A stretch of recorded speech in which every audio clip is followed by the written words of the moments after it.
Baik teman-teman, untuk video kali ini saya akan memberikan tutorial cara untuk membuat website dan mengupload ke hosting hingga website kita online hanya dalam 10 menit ya. Dan mohon maaf sebelumnya jika pembawaan saya kurang menarik karena memang pada dasarnya saya kurang bisa untuk berbicara depan kamera ya. Jujur saya ini nervous ya, cuma karena untuk memberikan kalian ilmu, saya nggak minta subscribe, saya nggak minta like, saya hanya ingin membagikan ilmu selagi saya punya ilmu dan bermanfaat.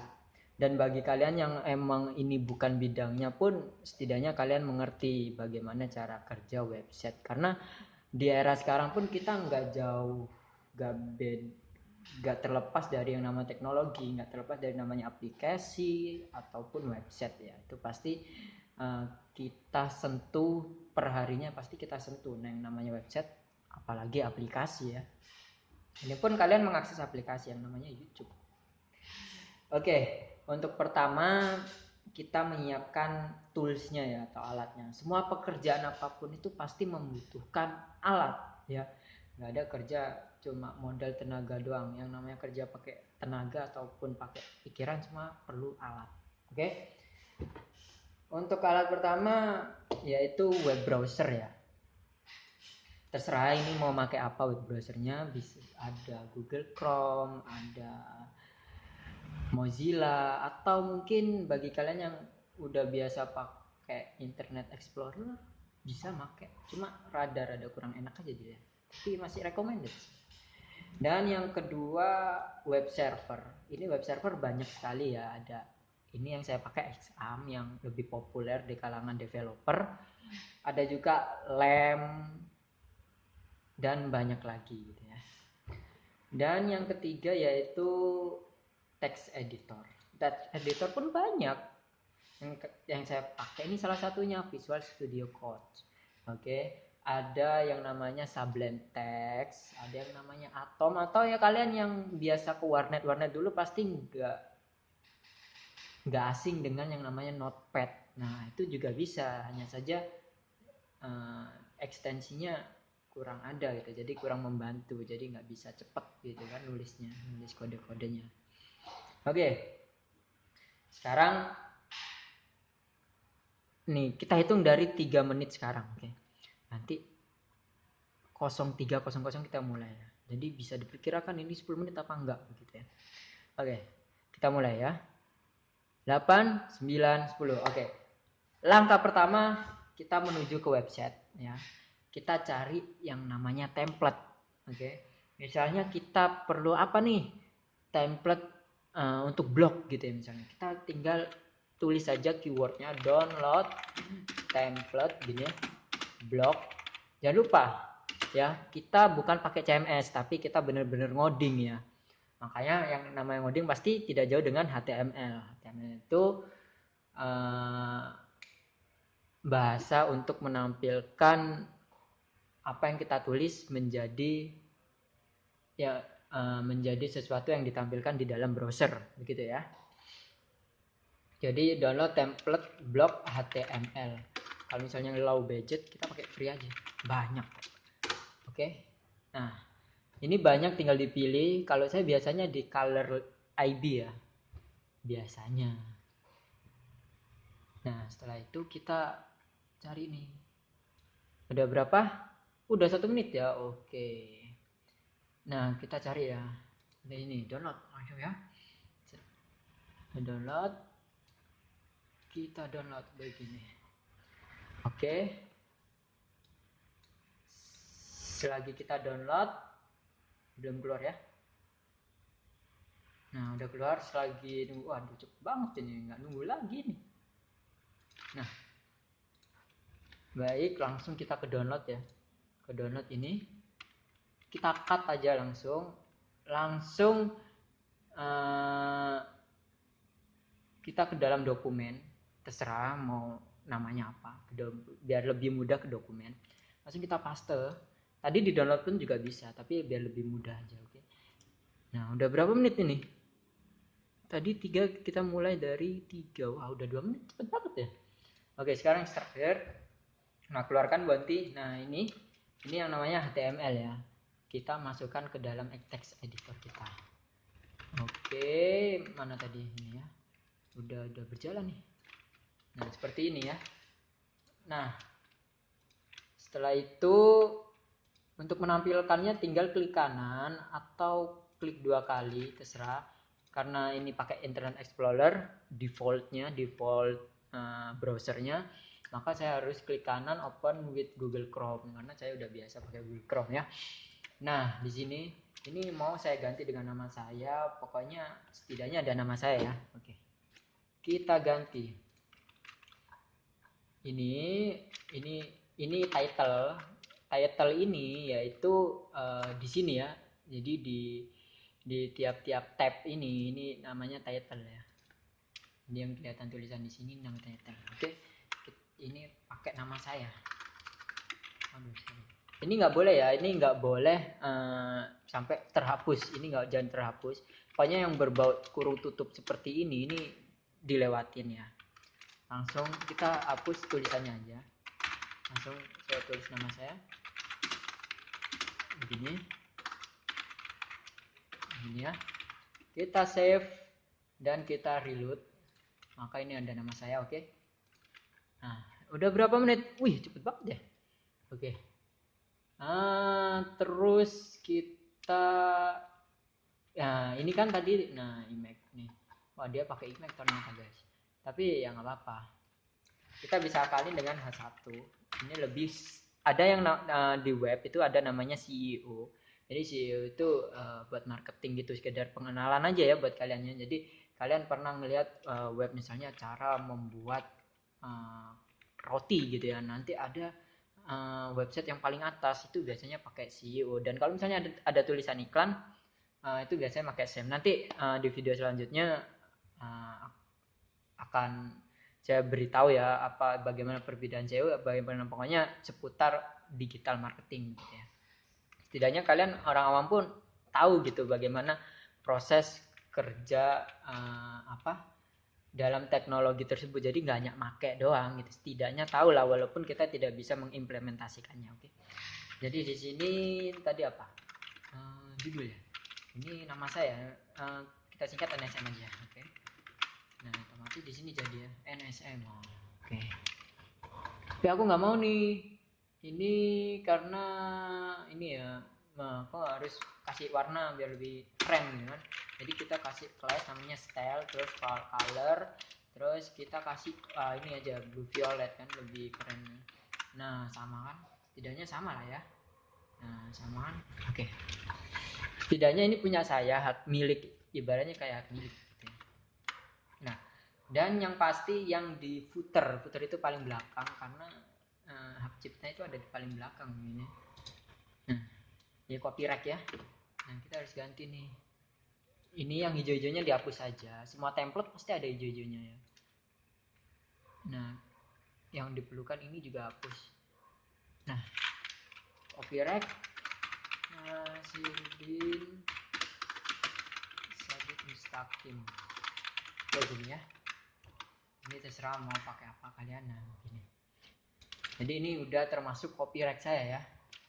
Ini. Oke. Nah, setelah ini kita minimize. Ini udah, wah, ntar lagi udah 9 menit nih. Cepet banget ya.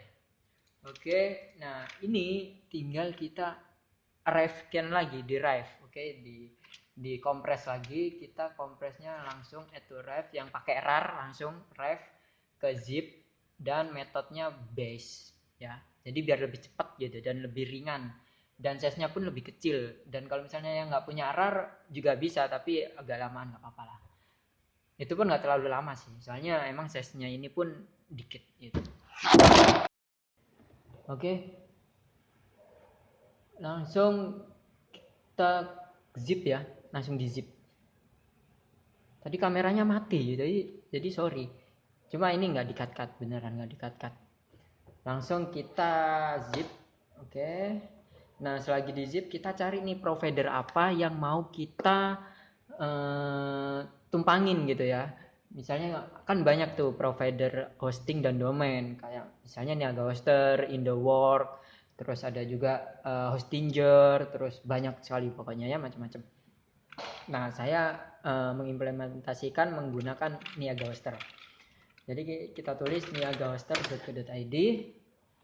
Nah, terus tinggal kita login nih. Nah, karena ini udah punya perusahaan saya, jadi ya udah nggak apa-apa. Langsung kita masuk aja.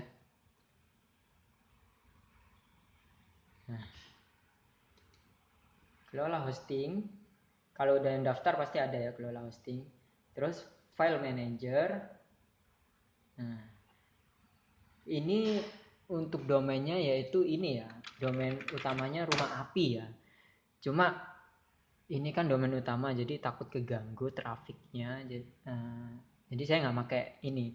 Saya makanya subdomain. Subdomain itu gini. Jadi awalnya itu pasti ada dot. Misalnya kan tadi domain rootnya itu Rumah Api ya, Rumah Api. Nah, di depannya itu pasti ada sebuah kata tambahan, entah itu apapun yang ditambahin ya. Misalnya saya kan punya subdomain namanya demo, ya kan? Demo dot. Nah, ini udah namanya subdomain atau apapun itu selain demo, pokoknya dia akhirnya itu dot dan dibarengin dengan root domain itu gitu ya, domain primary-nya. Dan ini misalnya nama saya juga bisa atau apa terserah, pokoknya yang dibikin subdomain gitu ya. Tadi apa saya punya demo.rumahapi.com. Waduh, ntar lagi nih selesai nih. Nah, jadi ini belum SSL, jadi kayak gini nggak apa-apa, nggak masalah. Jadi kayak gini ya demo ya. Ingat ya, demo.rumahapi.com tampilannya seperti ini. Oke, kita ganti dengan website kita yang tadi seperti ini ya. Nah, kita ke public HTML, terus kita ke demo ya kan. Ini namanya yang di subdomain ini dia otomatis create sebuah folder di dalam root domain untuk membedakan mana antara subdomain lainnya dan antara primary domain gitu ya. Nanti kita bahas lebih lanjut lagi. Nanti pokoknya tujuan saya memberikan ilmu ini setidaknya kalian para orang awam itu mengerti bagaimana teknologi itu bekerja, apalagi di dalam sistematis website dan aplikasi. Pokoknya niat saya itu tutorial sesimpel mungkin, dan pokoknya tujuan saya itu memberikan tutorial dan memberikan ilmu ini agar yang lebih utama itu agar kalian para orang awam itu setidaknya tahu gitu. Jadi nggak terlalu gue nggak tahu gitu ya. Ya kalian tahu lah, nggak buta-buta amat gitu. Oke, kita sekarang ke demo. Nah, ini kan tadi kan ada ya. Nah, dan ini kan tampilannya karena ada jadi otomatis sudah ada nih. Makanya kita langsung hapus saja ya. Kita delete nih. Kita confirm delete, terus kita reload, otomatis nggak ada dong. Nah, 403 ini kode di sebuah web browser. Jadi ada 404, ada 403. 404 itu yaitu redirect browser. Jadi dia nampilin sebuah web kosong, link kosong gitu. Jadi itu nggak diperbolehkan. Itu nanti di SEO juga ada. Nanti kita bahas semuanya ya. 403 itu forbidden, berarti nggak ada file sama sekali. Jadi kita upload yang tadi ya. Kita upload. Cepet. Tadi di mana, di dokumen di ini ya. Oh sorry. Tadi di dalam aplikasinya ya. Oke, sini. Oke, cepat. 7 mega lumayan juga ya. Oke. Tadi apa? Demo ya. Kita cek sekali lagi nih biar lebih ini. 403 ya. Nah, oke sudah. Tinggal kita ekstrak di sini. Ekstrak. Nah, ini terserah mau di delete karena saya orangnya kurang enak kalau melihat ada zip, yang lainnya enggak. Jadi saya delete. Nah, tinggal di reload. Jadi, nah, pas 10 menit kurang beberapa detik, nah apa anggap aja pas lah ya. Nah, jadi seperti ini yang kita bikin. Dan oh ya, pasti ada sebuah pertanyaan nih, Bang. Tadi kan ada tools tuh namanya web server ya, ada XAMPP, ada LAMP katanya. Tapi kenapa kok dari tutorial ini nggak kepake gitu loh. Nah, bagi kalian ini, kapan kita pakai ini? Ini kita pakai kalau ekstensi kita berubah jadi jadi bahasa pemrograman yang lain gitu yang memang memerlukan server untuk menjalankannya gitu ya. Ini contoh aja buat kalian. Misalnya tadi kalau HTML tanpa web server pun kita bisa gitu. Kalau misalnya kayak PHP, Python atau segala macam, dia wajib menggunakan web server untuk menjalankan, untuk setidaknya itu menampilkan bagaimana hasilnya gitu, walaupun belum online gitu ya. Oke. Dan ini juga tips buat kalian ya yang masih pemula-pemula banget. Dan jujur saya pertama kali bisa uh, ngoding, bisa mengonlinekan website saya itu dari gini, dari tutorial yang saya berikan, makanya saya berikan. Jadi saya itu cuma download template, nah terus dirubah-rubah tuh tulisannya, yang ini, yang A, yang B, yang C, yang D, begitu ya. Cuma begitu doang, tapi online. Nah ini dinamakan website statis. Jadi ada yang namanya website dynamic website, dan ada statis website ya. Jadi kalau yang dinamis, dia tuh kayak website seperti biasa. Kalau yang bagi tahu e-commerce pasti tahu lah ya, Tokopedia, Shopee dan segala macam, itu namanya website dinamis. Dia bisa mengupdate produk tanpa ngoding gitu. Kalau kalau yang statis dia wajib ngoding dulu, dia wajib ke tempat editor, dia wajib ngetik beberapa source code untuk merubah tampilan atau beberapa yang perlu dirubah begitu ya. Oke. Nah, untuk video kali ini cukup segini aja. Mohon maaf jika ada kekurangan, dan kalau misalnya ada request apa seputar web developer atau soal kinerja sistematis website atau sistematis aplikasi, bisa request apa aja.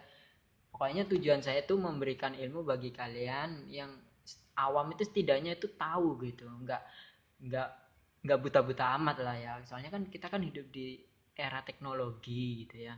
Kalau misalnya kita benar-benar nggak tahu itu, ya yang pertama kita nggak mengikuti zaman dan kita ketinggalan zaman gitu ya. Ya kurang menarik aja dilihat gitu ya. Orang udah ngomongin apa, kita masih ngomongin apa, begitu kan istilahnya gitu. Jadi bagi kalian yang mau request apa terserah, kalian bisa komen. Saya nggak ngemis subscribe, nggak ngemis like, terserah itu mau subscribe atau like. Saya cuma memberikan ilmu setidaknya bermanfaat buat kalian. Ya lumayan lah ya, dapat pahala ilmu jariah kan. Ya kalian pakai pun saya dapat pahala gitu ya. Itu tujuan saya sih. Saya nggak mau, ya walaupun awalnya saya niat jadi artis ya, tapi ya namanya nggak bisa ngobrol di depan kamera, ya mau bagaimana. Ini pun tanpa editan ya, ini langsung saya, mungkin tadi itu sempat keputus, jadi ya mungkin itu doang yang saya sambungin gitu. Kalau yang lainnya nggak ada yang diedit-edit. Lagian ini juga bukan profesi utama saya gitu ya. Oke, sekian dari saya. Mohon maaf jika ada perkataan yang kurang berkenan, yang berlebihan, entah apapun itu. Semoga tutorial kali ini bermanfaat buat kalian. Yang kalian yang benar-benar junior, yang mau belajar programming, mungkin bisa belajar dari cara saya newbie dulu gitu ya. Baik, sekian. Sampai bertemu di video selanjutnya. Dadah.